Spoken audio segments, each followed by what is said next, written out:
Now, I know it's only been a couple of days, but it was a couple of days without CM Punk or anything regarding CM Punk dominating the pro wrestling headlines wherever you get your news. Now, unfortunately, I have to be the bearer of bad news and give you guys CM Punk news right here on the channel today, because what else is going on? There really isn't anything else going on.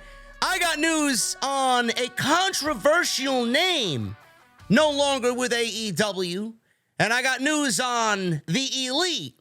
Now, this is coming from Dave Meltzer, and please take this with a grain of salt. Prior to All In, Meltzer's reporting that the Young Bucks were said to be willing to work with CM Punk. Of course they were, if certain conditions of theirs were met. So we're going to go over that today. I got news on LA Knight. I got news on Drew McIntyre. So stick with me, guys. We got a lot going on right here on Off the Script. Let's start with this Ace Steel situation. That is the controversial name. Gone from AEW. Fired on Thursday morning, nearly a week after AEW released CM Punk following his physical altercation with Jack Perry at All In London. The promotion has cut ties with CM Punk's very good friend, Ace Steel. Now, Punk pushed for the promotion to rehire him after they released him for his part in the Brawl Out situation. Once Punk was let go, many thought it was just a matter of time before Ace Steel would be next. Before Punk's AEW return for the premiere of AEW Collision, he and AEW have been at odds over a misunderstanding regarding bringing Steel back. Supposedly, this led to Punk being removed from the AEW Collision announcement, only for Steel to be hired back, and Punk went forward with his return. Sounds like a diva problem for Mr. Phil Brooks over there. PW Insider reports Steel was released by AEW earlier on Thursday. Steel had been working remotely instead of at the Collision tapings to prevent issues between him and the talent. I mean, I don't know what else you guys want me to say in regards to Ace Steel.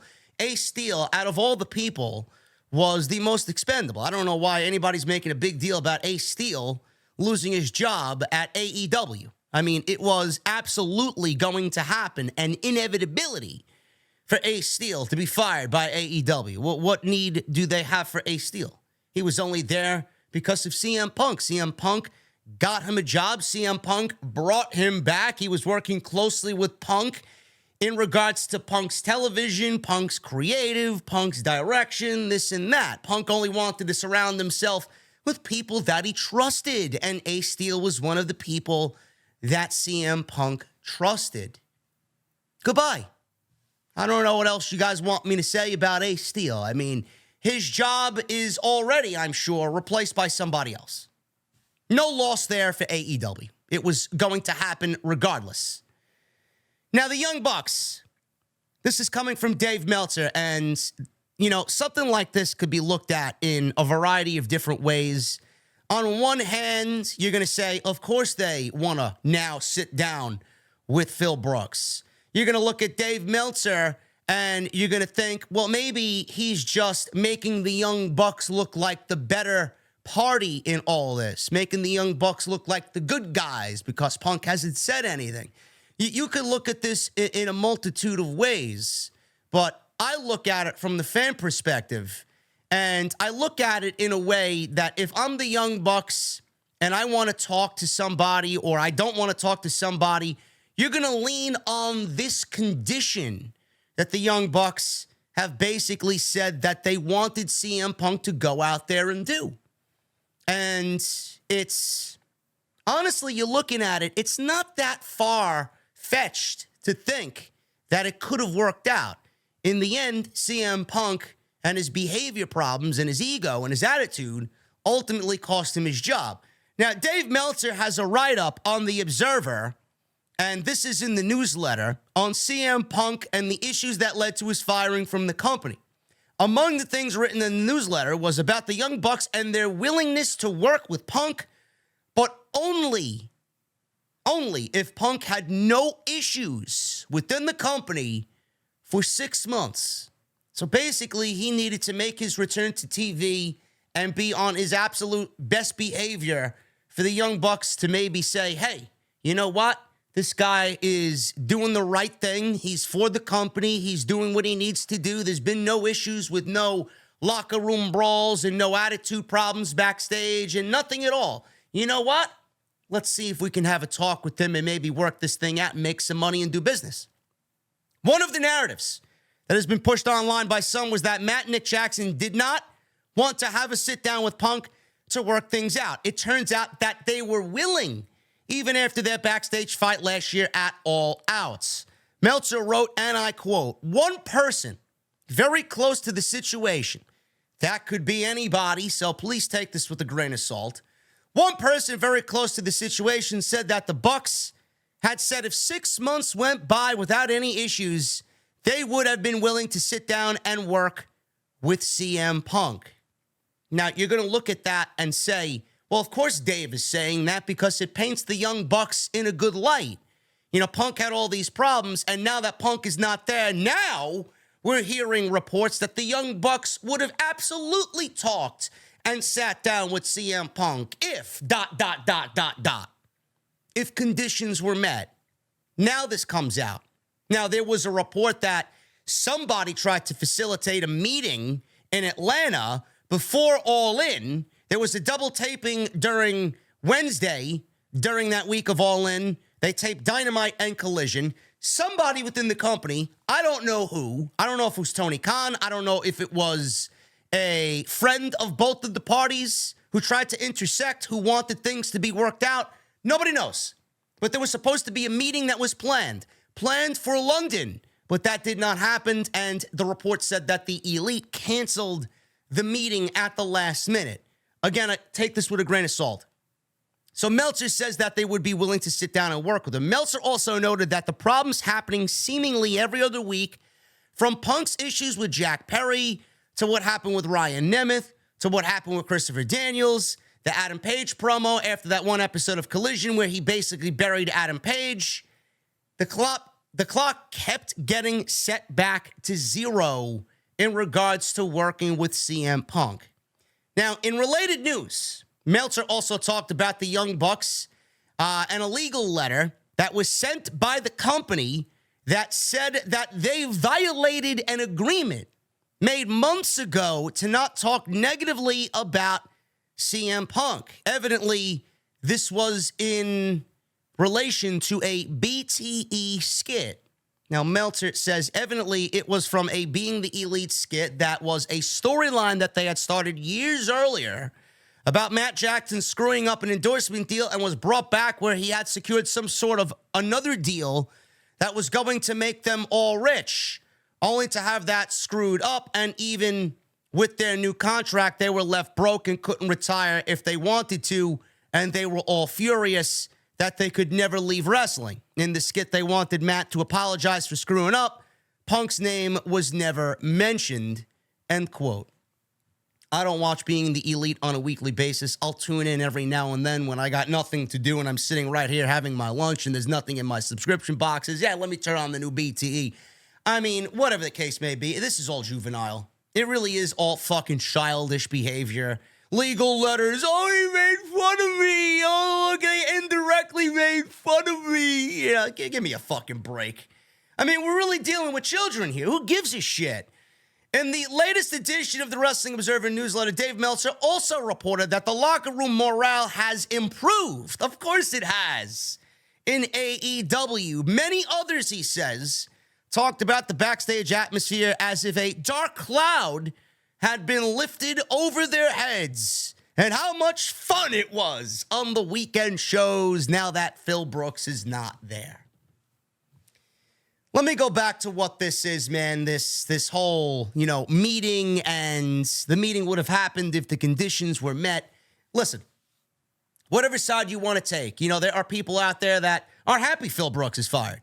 There are people out there that don't like the Elite. There are people out there that continue to say Jack Perry should be fired. Whatever side you're on, at the end of the day, everybody's to blame. Everybody is to blame. But Punk is the reason why Punk got fired. There is a reason to why he is not there. His ego, his attitude, his behavior, his anger problems. It's just the basis to the story. I mean, I don't know what else you guys want me to say. CM Punk screwed CM Punk. Blame CM Punk for why he's not there. He couldn't control himself. He could not control himself. Every single situation in this entire dilemma, dating back to last year at All Out, could have been diffused. Every situation was absolutely avoidable. And AEW management, Tony Khan, did nothing to help aid the problems and diffuse the ticking time bomb that was this situation. Everybody is to blame. Everybody. Matt, Nick, Kenny, Hangman Page, Tony Khan, Christopher Daniels, everybody. Anybody that's in AEW management, Jack Perry, Ace Steel, Phil Brooks, Tony Khan. Everybody is to blame. They just let it be. They made decisions along the way that didn't help anything in regards to this situation. And it was Punk that ultimately got so angry that reportedly he said some choice things to Tony Khan. He lunged at his boss, Tony Khan, and goodbye. He's no longer there. What the future holds for the company, I don't know. They had some great shows since he's been gone. Do they need him? Probably. Does CM Punk need AEW? No, he doesn't need AEW. It's probably going to end up back with WWE when all is said and done. I don't think it's going to happen, but I do have a feeling in my heart that he's going to end up back over there. I just don't see any other way. If he loves pro wrestling, he's going to continue wrestling. Where's he going to go? Where's he going to go? WWE would absolutely give him a platform, and the hatchet will be buried, and they will get back to a working agreement, for sure. I said this. Triple H would love to get CM Punk on television, to give him a platform to say whatever the fuck he wants as long as it makes AEW look bad, especially with Endeavor.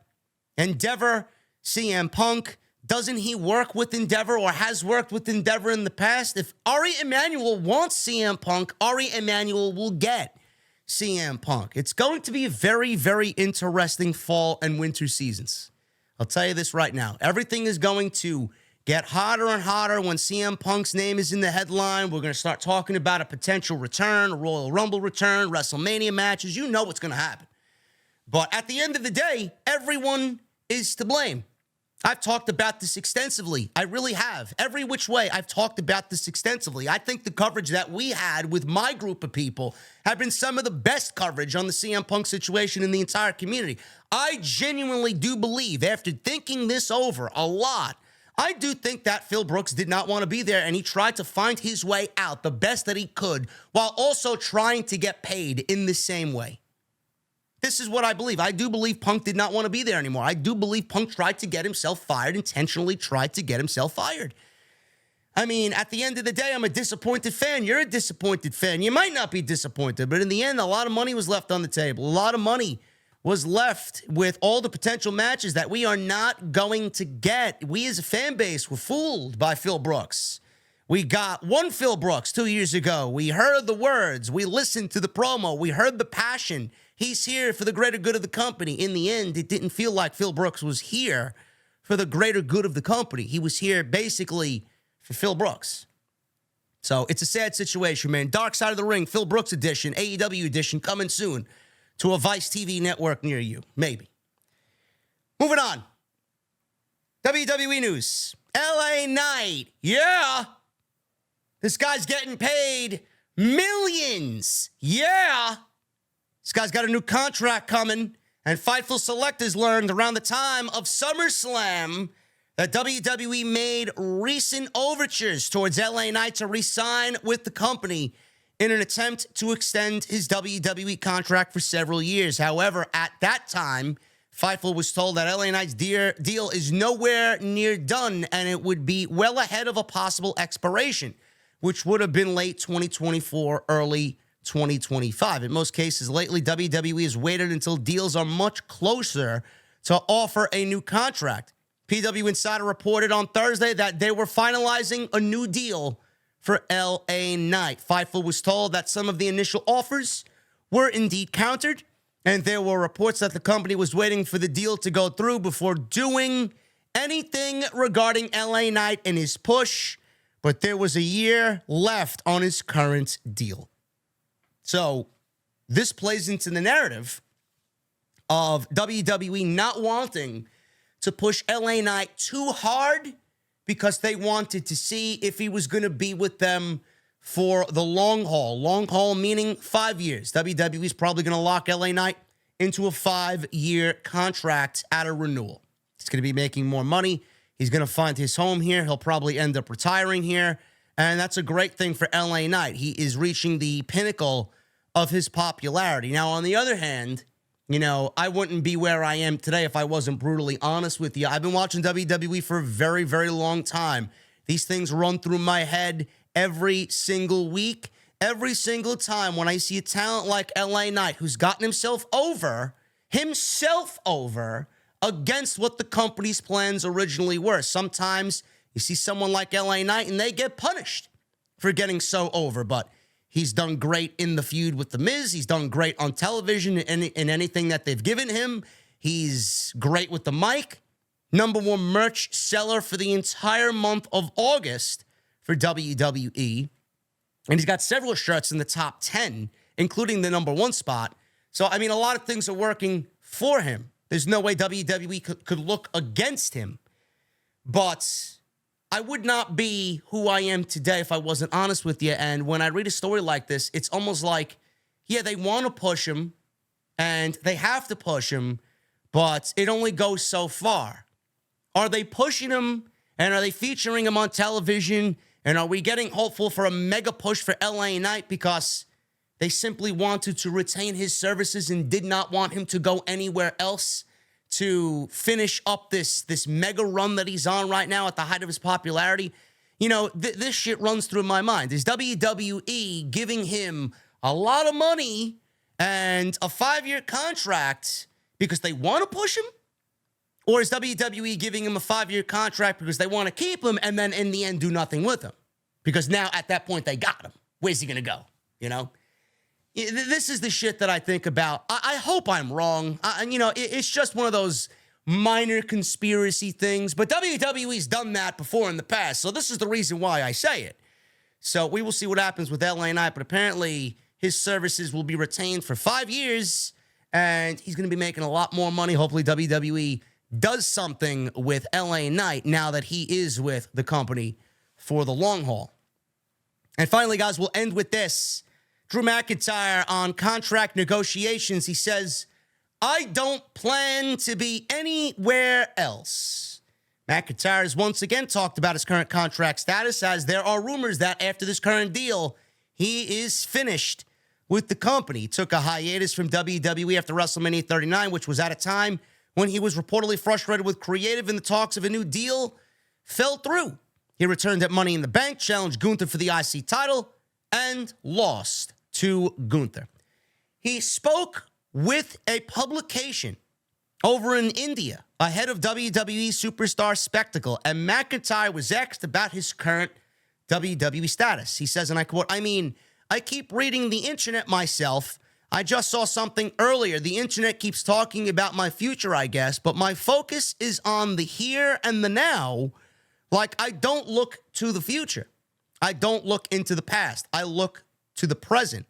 And my job right now is just making sure we give everybody here in India the best possible show, and I'll continue to give the best performance I can give at every show, and I can see I don't plan to be anywhere else. That's as much as I can give, end quote.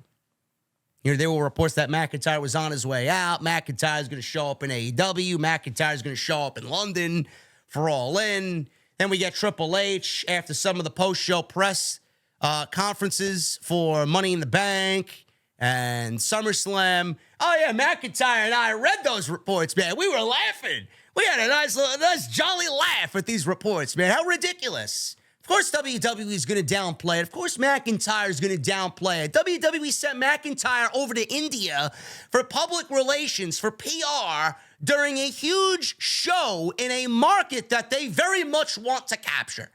So what is he going to say to India during a mega show in India for WWE that they specifically sent him out there to do a fucking interview for? while he's there. Yeah, you know what? My contract's coming up. I think I'm going to explore other options. I think I'm going to join TK over at AEW. Are you fucking kidding me? What is he going to say? What is he going to say? He's not going to say anything. McIntyre gave you a very political answer. He's going to keep it very, very silent, very simple. And who knows what's going to happen when his contract is up. WWE more than likely added time to his contract out for injury. His contract probably is going to expire to early 2024 before he makes any decision. Who knows? WWE right now looks like they're changing McIntyre from a babyface to heel. That may freshen his character up. We'll see what happens if they actually go through with it and what the plans are when he does officially turn heel. But is it going to be enough? Is it going to be enough to retain his services? I don't know. He's going to be the only one to make that decision. Does he want to stay? Does he want to go and figure things out elsewhere? Is Endeavor going to pay out? Are they going to pay the amount of money that he wants to keep his services? Is the creative lined up? There's a ton of shit that could go wrong. We don't know. McIntyre, at the end of all of it, could say goodbye to WWE, and this is nothing more than a PR thing for him to just get through this superstar spectacle in India and put on a good face. That's all it is. I don't know why anybody's making a big deal about this. Oh, McIntyre's not going anywhere. He said so. What else is he going to say? He's got nothing else to say but what he said here in this interview. Guys, I'll see you tonight for SmackDown. Tonight will be sponsored by my great friends over at DraftKings. Make sure you guys check out the post-show live stream tonight after SmackDown. We will figure it out then. Make sure you hit that thumbs up. Hit that subscribe button down below. Turn on the bell for all notifications. And make sure you guys go out and check out all the other videos on the channel. There is so much content. I don't even know what to push for you guys, man. My ears are bleeding with all the content out. Go and check it out. Plenty of stuff. You guys want CM Punk? Got it. You guys want the coverage on all the major shows this past week? I got it. Go and check it out. Everything you need is on the homepage. And leave me a comment down below. Let me know what you think of this Young Bucks now willing to work with CM Punk if he was on his best behavior bit. Leave me a comment down below in the comments and let me know what you think about all that. Guys, I'll see you tonight from the Beer Garden right here on Off the Script. I'll see you guys later.